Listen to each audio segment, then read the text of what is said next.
guys! Hello Libra! Welcome dito sa aking channel, Kapalaran 888. Welcome! Alamin natin kung anong messages, vibration, gabay, energy, para sa yung lahat. This is general reading, so please connect your intuition sa lahat ng mga barahan na lumalabas dito. Okay, Libra. Ang first card mo dito is, what do you need to release? Waxing Moon. Nakita ko to sa Cancer. Same energy. So, what do you need to release? Tinatanong ka ng iyong baraha, Libra, kung ano ba yung kailangan mong alisin sa buhay mo. Relationship, sa physical, health, sa mindset mo, sa discarte mo about sa money. Ano ba? Ikaw ang makakasagot niyan, ha? Okay, so what do you need to release? Ano ba yung kailangan mong i-release? Okay, marami kang gustong ayusin, balansehin sa yung buhay, but the problem is, pwedeng natatakot ka. There's something parang fear or worries na baka iniisip mo,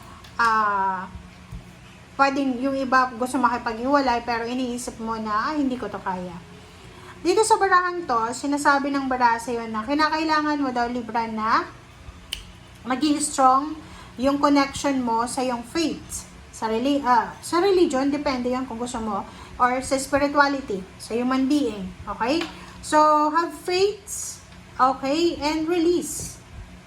Kung ano man to na gusto mong i-release sa buhay mo. Okay?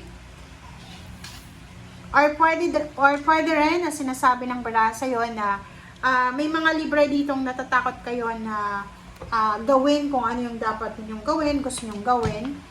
Sinasabi ng baraha sa'yo na kailangan mo ng faith. Kailangan mong magtiwala sa Panginoon na kung ano man to na mangyayari is para sa'yo to. Kumbaga, alisin natin sa ating sarili yung control. Yung sobrang pagkukontrol sa sitwasyon. Freedom. Be free. Parang ganon. Release yourself from any control. Wow. So, yun. Waxing moon siya eh. Ay, waning moon. Okay.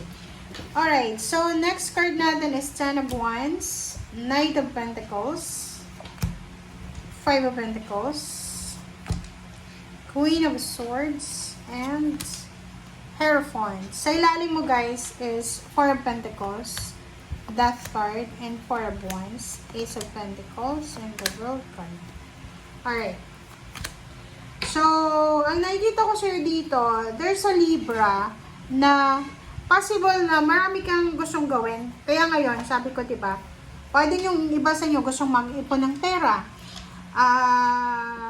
para sa pamilya. Like, for example, gusto mong mag-ipon ng pera, it's just because gusto mong gusto mong magpatayo ng bahay, gusto mong mag-celebrate ng isang engranding celebration, isang okasyon. And nakikita ko na possible na there's something here na pwedeng matapos. So, pwedeng meron ditong Libra na magre-resign sa trabaho, or posibleng meron ditong Libra na magsisimula ng bagong trabaho. Nakikita ko rin dito yung The World card. So, there's a possibilities or mga offers sa international na jobs.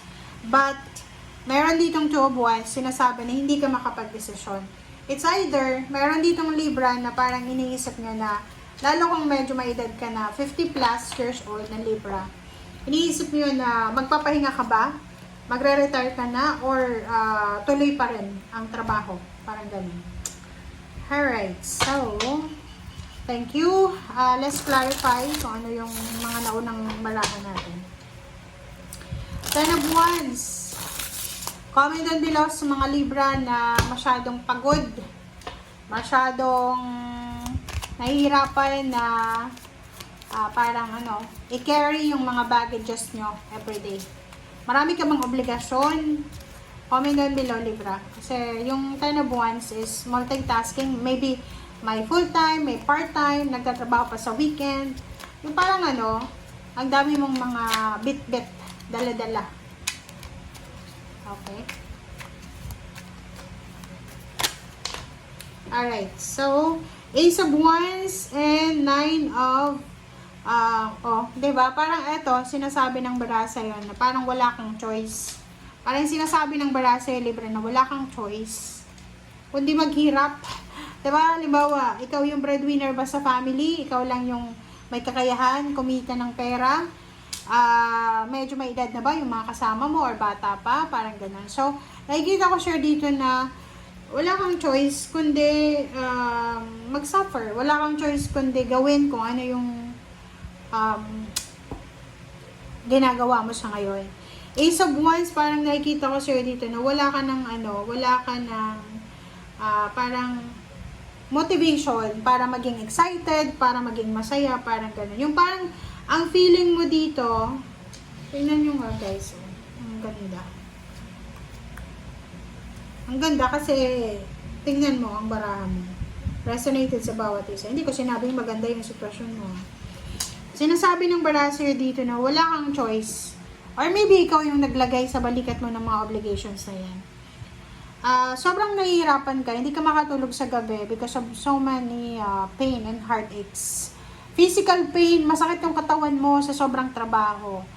Emotional pain, parang ikaw na yung nagtatrabaho, ikaw pa yung kikilo sa bahay, ikaw pa yung magluluto, maglilinis, maglalaba, ganyan ganito. So, parang ano ka na, ginawa ka ng slavery.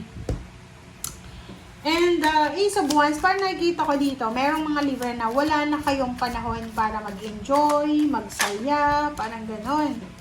Warrior of Cups, Knight of Pentacles. So, sinasabi ng bara sa'yo, there's someone here, like a water sign, Pisces, Scorpion, Cancer, ang posibleng makakatulong sa'yo sa usaping pera. Like, halimbawa, may mga tao dyan na, water sign talaga to.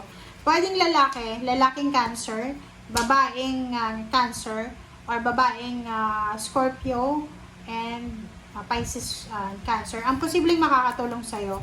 So, yung mga zodiac signs na yan, ay posibleng makatulong sa'yo sa kung ano man na bagahe na bit mo. Okay? Sinasabi ng baraha, there's a immediate sudden news about sa kung ano man yan na pinaproblema mo sa pera. So, pwedeng yung karelasyon mo, anak, asawa, or kung sino man sila, na makakatulong sa'yo sa kung ano man na financial problems or health issues na pinagdadaanan mo. Nakikita ko sir dito, yun nga, have faith. Huwag kang matakot daw. Lalo doon sa mga Libra na natatakot kayo kung ano yung mangyayari bukas, makalawa, yung masyado kang nag-iisip para sa pera. Yung parang iniisip mo na baka maubos yung pera mo, baka after mong mag-resign wala ng pera, ganyan. Baka pagtanda mo, maghirap ka, parang gano'n. So, nakikita ko sir dito na sinasabi ng barahan na have faith. Kailangan mong alisin yung mga negativity na yan. And, eto ang ganda neto. Tingnan mo. Kasi, sinasabi ng barahan na to na possible na may mga Libra dito na magta-travel. Maybe you're traveling or you're relocating for money. Maybe opening a business, new job, new career. There's a travel or there's a relocation here. So, comment down below if you resonated, guys. Thank you. Bye!